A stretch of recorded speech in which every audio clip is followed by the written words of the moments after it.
Wie entsteht ein Magnetfeld? Was ist der Unterschied zum elektrischen Feld?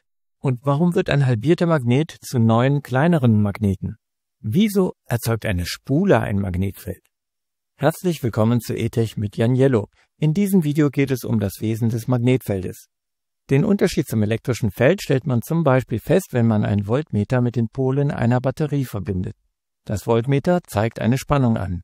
Zwischen den Polen herrscht also ein elektrisches Feld, durch das Ladungen von einem Pol zum anderen fließen können, wenn eine Leitung da ist. Ein Permanentmagnet erzeugt dagegen keine Spannung. Hier sind die Ladungen entweder ausgeglichen oder es gibt gar keine.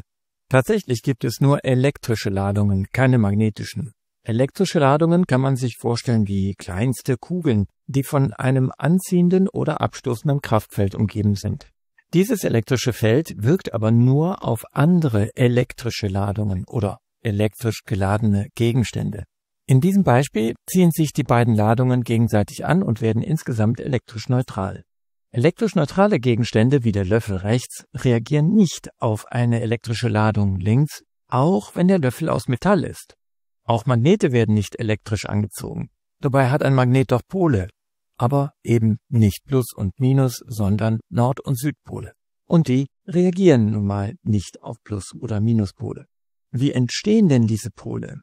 Diese Pole werden von denselben elektrischen Ladungen erzeugt, die auch das elektrische Kraftfeld links erzeugen. Während elektrische Ladungen aber immer von einem elektrischen Feld umgeben sind, erzeugen sie ein Magnetfeld nur dann, wenn sie sich bewegen.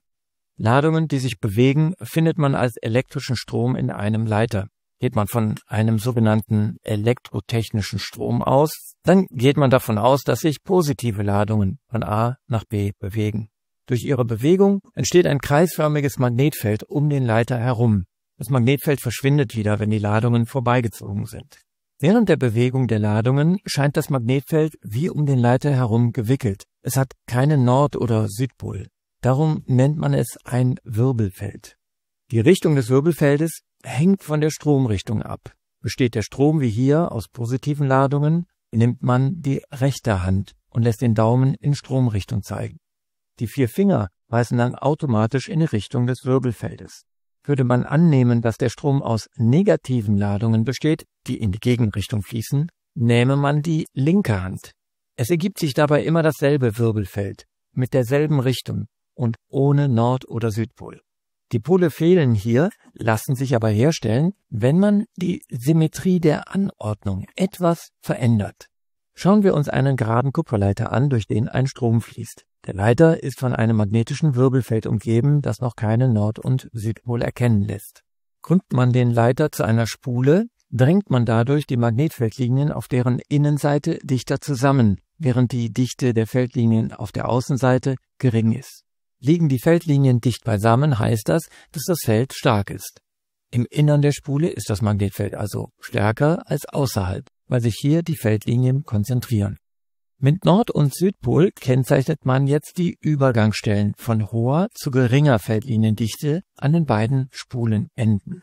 Welches dabei der Nord- und welches der Südpol ist, wird durch die Richtung der Feldlinien festgelegt. Im Innern der Spule zeigen die Feldlinien zum Nordpol.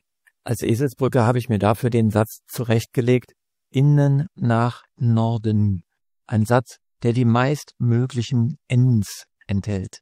Würde man stattdessen außen nach Norden schreiben, hätte man schon 2 N weniger.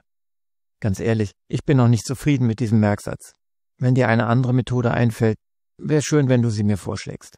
Fazit ist jedenfalls, durch Aufwickeln zu einer Spule wird aus dem Wirbelfeld ohne Pole ein Magnetfeld mit ausgeprägten Polen.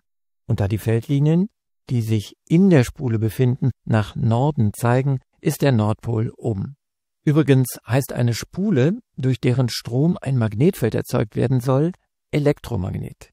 Ein Elektromagnet, hier links im Bild, hat das gleiche Magnetfeld wie ein Permanentmagnet. Frage, wo haben die beiden ihren Nordpol? Antwort, da wo die Feldlinien im Innern der Magneten hinzeigen, also oben.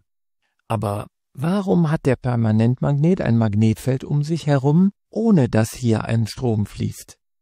Antwort, tatsächlich fließen hier sehr viele Ströme, allerdings in einer atomaren Dimension. denn die Atome, aus denen ein Permanentmagnet besteht, enthalten kreisende Elektronen. Kreisende Elektronen sind bewegte Ladungen. Durch die Bewegung erzeugen die Ladungen ein winzig kleines Mikromagnetfeld. Dadurch wird jedes Atom zu einem Mikromagneten mit eigener Feldlinie. Ein Permanentmagnet besteht aus unzählig vielen Atomen, deren Feldlinien sind alle parallel zueinander, sodass ein Stabmagnet in Wirklichkeit aus Milliarden von atomaren Mikromagneten besteht. Das erklärt zum Beispiel, dass, wenn man ihn teilt, jedes Bruchstück für sich wieder ein Magnet ist. So, das war's erstmal zum Wesen des Magnetfeldes.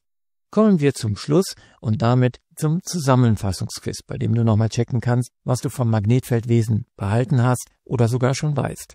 Wird ein Permanentmagnet von einer elektrischen Ladung angezogen oder abgestoßen? Weder noch. Ein Magnet reagiert nicht auf ein elektrisches Feld. Elektrische Ladungen können auch Magnetfelder erzeugen, aber unter welcher Bedingung? Wenn sie sich frei bewegen. Wie heißt ein konzentrisches Magnetfeld ohne Pole? Wirbelfeld. Um die Richtung der Magnetfeldlinien zu bestimmen, zeigt der Daumen in Stromrichtung. Bei einem Strom aus Elektronen nimmt man welchen Daumen? Den der linken Hand. Woran erkennt man an den Feldlinien, ob ein Magnetfeld stark oder weniger stark ist? An der Feldliniendichte. Hohe Feldliniendichte, starkes Magnetfeld. Zu welchem Pol hin zeigen die Feldlinien, die sich außerhalb eines Permanentmagneten befinden? Zu dessen Südpol. Was ist ein Elektromagnet? Eine Spule, die als stromführender Magnet dient. Was könnte der Vorteil eines Elektromagneten gegenüber einem Permanentmagneten sein? Die Feldstärke wäre einstellbar, außerdem könnte man ihn abschalten. Wofür werden Elektromagnete im Auto eingesetzt? Zum Beispiel für den Betrieb der Türschlösser, der Fensterheber, der Scheibenwischer und so weiter.